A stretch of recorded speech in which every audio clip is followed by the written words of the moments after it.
Hello বন্ধুরা, আমার একটা নতুন ব্লগে আপনাদের সবাইকে অনেক অনেক স্বাগত। তো আজকে একেবারে স্নান সেরে ঘরের কাজটা কমপ্লিট করে তারপরে আপনাদের সামনে আসলাম। তো এখন এই যে রান্না বান্না শুরু করব। আর ডুগ্গু আমাদের এই যে খেলা করছে। আজকে স্কুলে যায়নি কেউ। অঙ্কিতার একটু শরীরটা খারাপ, সেই জন্য অঙ্কিতা যায়নি, ওর পিছন পিছন অনু আর ডুগ্গুও যায়নি। তো ঘরে সকালবেলায় ব্রেকফাস্ট বানিয়ে ওদের খাইয়ে দাইয়ে এখন দুপুরে রান্নার জোগাড়যন্ত্র শুরু করে দিয়েছি। দুপুরে আজকে রান্না হবে ঝিঙে আলু পোস্ত, বিউলির ডাল, লাল শাক ভাজা আর হবে কচু আলুর দম। তো এই হবে আজকে রান্না বান্না একবারে করে রেখে দেবো আজকে, কেননা গরম পড়ছে প্রচন্ড। কালকে বৃষ্টি হয়েছে, তো বৃষ্টি হয়েছে ব্যাস ততক্ষণ, তারপরে সব ভুলে গেছে, মেয়েকেও ভুলে গেছে যে আমি বৃষ্টি হয়েছিলাম। তো গরম আবার সেই দিকে সেই দিচ্ছে। এখন রান্না বান্না বসাবো, অনেক লেট হয়ে গেছে, যেহেতু স্নান করে রান্না বান্না বসাচ্ছি তো একটু দেরি তো হবেই, তাই ভাবলাম একবারে রান্না বান্না করে রেখে দিই। তাই জন্যই রান্না বান্না জোগাড়যন্ত্র শুরু করলাম। অঙ্কিতা বাবা, আমাদের অঙ্কিতা জামা কাপড়গুলো ছিল সব গুছিয়ে গেছি, পরিষ্কার করলো ঘরটা, ফ্রিজ পরিষ্কার করলো। এটা অঙ্কিতার ডিউটি থাকে আর কি, ফ্রিজ পরিষ্কার করা আমাদের অঙ্কিতার ডিউটি। তো ফ্রিজ ক্লিন করলো, একদম নতুন করে দিয়েছে ঘষে ঘাসে। অঙ্কিতা ফ্রিজ আজকে একদম ধুয়ে মুছে পরিষ্কার করেছে। তো ও এদিকে করে দিয়ে এবার ও যাচ্ছে স্নান করতে। তো আমি বলি আমি এবার রান্নাটা বসিয়ে নি তাড়াতাড়ি। আর সকালে আজকে ব্রেকফাস্টে আমরা খেয়েছি, আমি হাজবেন্ড আমরা খেয়েছিলাম আলু ভাজা আর জল দেওয়া ভাত রেখে দিয়েছিলাম কালকে রাত্রিরে, যেহেতু সেরকম কিছু করিনি। হাজবেন্ড বলে একটু সিদ্ধ সিদ্ধ ভাত বসিয়ে দাও, দুপুরবেলা একটু খাওয়া দাওয়া হেভি হয়ে গেছিলো, যেহেতু মানে বিরিয়ানি খাওয়া হয়েছে, চিকেন কষা খাওয়া হয়েছে, তো খাওয়া দাওয়া খুব ভারী ভরকম খাওয়া দাওয়া হয়ে গেছে। তাই জন্য রাত্রিবেলা সেরকম কিছু করিনি। রাত্রিবেলায় হয়েছিল আমাদের পটল আলু সিদ্ধ আর ভাত বেঁচে গেছিলো, সেই ভাতটা আবার জল দিয়ে রেখে দিয়েছিলাম। তো জল দিয়ে রাখা ছিল, ওইটাই আজকে সকালবেলা আমি আর হাজবেন্ড আলু ভাজা করে খাওয়া দাওয়া করে নিলাম। আর বাচ্চাদের জন্য একটু গোলা রুটি বানিয়ে দিয়েছিলাম, ওরা গোলা রুটি খেলো, আলু ভাজা দিয়েই খেয়ে নিয়েছে অঙ্কিতা। আর অনু খেলো চিনি দিয়ে, আর ডুব্বু তো এমনিই খেয়ে নিয়েছে, মিষ্টি করে দিয়েছিলাম তাও ও এমনিই খেয়ে নিয়েছে। তো চলুন এবার দুপুরে রান্না বান্না শুরু করে দিই। তো এই যে এখানে সব কেটে জল দিয়ে রেখে দিয়েছে, এটা আলু, এখানে ঝিঙে আছে আর তরি আছে। তরি মানে হচ্ছে ওই যে তুরুল বলে না অনেকে, কি বলে তুরুল, মনে হয় বাংলায় তুরুলই বলে, ওটা আছে। এখানে আলু ভিজিয়ে রাখা, মানে জল দিয়ে রেখে দিয়েছি। এখানে শাক কেটে রাখা আছে, আর এখানটায় আছে আমাদের কচু আলু। তো এই যে কেটে কুটে গুছিয়ে রেখে দিয়েছি এখানটায়। এবার রান্না বান্না শুরু করি। তো এদিকে রান্না বসিয়ে দিয়েছি, এদিকে হচ্ছে ভাত, এখানে বসিয়েছি বাদাম দিয়ে শাক ভাজা হচ্ছে। তো শাক ভাজার ভাত বসিয়ে দিলাম। এবারে এ দুটো হতে থাকুক, তারপর ডাল বসাবো, এখনো বিউলির ডাল বসাবো। বিউলির ডালটা একটু সময় লাগবে হতে। আর করবো ঝিঙে আলু পোস্ত আর কচু আলুর দম। তো কচু আলুর দমটা প্রেসার কুকারে করবো। আপনারা কে কেমন করে করেন অবশ্যই জানাবেন। হ্যাঁ, আমি প্রেসার কুকারে যেভাবে করি আজকে আপনাদের সঙ্গে শেয়ার করে দিচ্ছি। আসলে প্রেসার কুকারে করলে কি হয়, কচুগুলো অনেক সময় একটু শক্ত থাকে, কড়াইতে করে না, আর ওই সিদ্ধ করে করতে না আমার একটু কেমন লাগে, একটা লালানি ভাব লাগে। তাই জন্য কি করি, একেবারে প্রেসার কুকারে ভেজে মশলা টশলা দিয়ে কষিয়ে আর সিটি মেরে দিই, দুটো সিটি মারলে হয়ে যায়। তো চলুন আপনাদের সঙ্গে শেয়ার করে দিচ্ছি। তার আগে এগুলো হয়ে যায়, হয়ে টয়ে তারপরে ঝিঙে আলু পোস্তটা বানাবো। ঝিঙে আলু পোস্তটা আমি শর্টসে দিচ্ছি, আপনারা অবশ্যই দেখে নেবেন। হ্যাঁ, আর কেমন হচ্ছে অবশ্যই কমেন্ট করে জানাবেন। তো চলুন। তো এই যে রান্না করতে করতে হাজবেন্ড চলে এসছে, টাইম হয়ে গেছে, অনেক লেট হয়ে গেছে।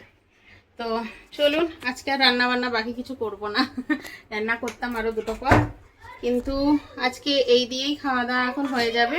তো চলুন দেখাই কি কি রান্না হলো।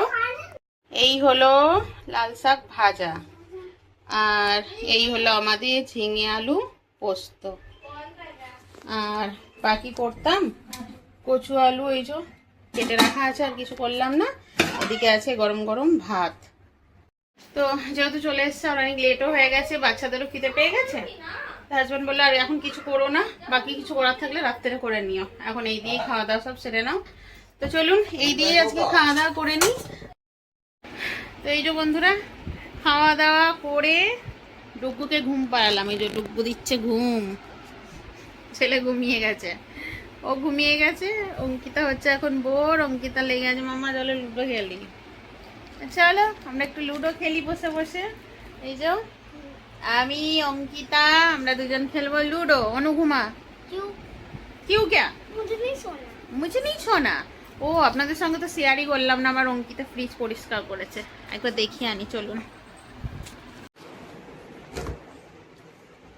এই যে আজকে আমাদের অঙ্কিতা রানী করেছে ফ্রিজ পরিষ্কার, একদম সব চমকিয়ে দিয়েছে।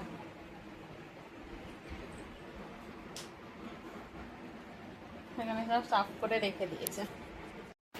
তো দেখলেন পরিষ্কার একদম নতুন হয়ে গেছে আমার ফ্রিজ আজকে পরিষ্কার করে। আসলে যখন একটু ফ্রিজে জিনিস কম থাকে ওই সময় পরিষ্কার করানো হয় আর কি, নাহলে জিনিস থাকলে না বের করে সেগুলো রেখে পরিষ্কার করা খুব ঝামেলা হয়ে যায়। তাই জন্য যখন ফ্রিজে একটু সবজি টবজি কম থাকে, চাই কোনো কিছু জিনিস রাখা থাকে না, তখন বের করে সব পরিষ্কার করা হয়। তো হয়ে যায় 15 দিনে একবার হয় কখনো। তো চলুন লুডো খেলি, সঙ্গে থাকুন দেখতে থাকুন আজকে কে জিতছে। আমাদের অঙ্কিতা রেডি একেবারে। তো দুটো দুটো ঘরের হচ্ছে, অঙ্কিতা হচ্ছে লাল আর হলুদ, আমি হচ্ছি ব্লু আর সবুজ, ঠিক আছে চলো। তো বিছনার উপরে খেলি তো ওই জন্য আমরা এটা নিই। 6 6 5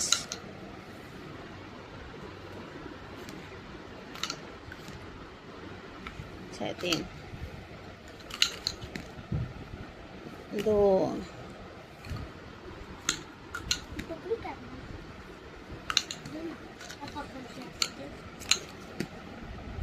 4।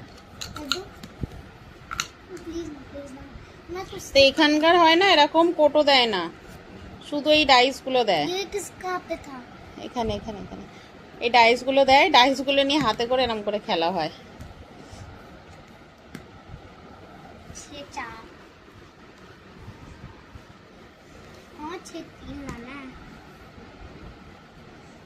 ছয় 2 6 5 1 6 2 6 5। বাবা আমার দেয়ার আগে অঙ্কিতার খেলা হয়ে যাচ্ছে।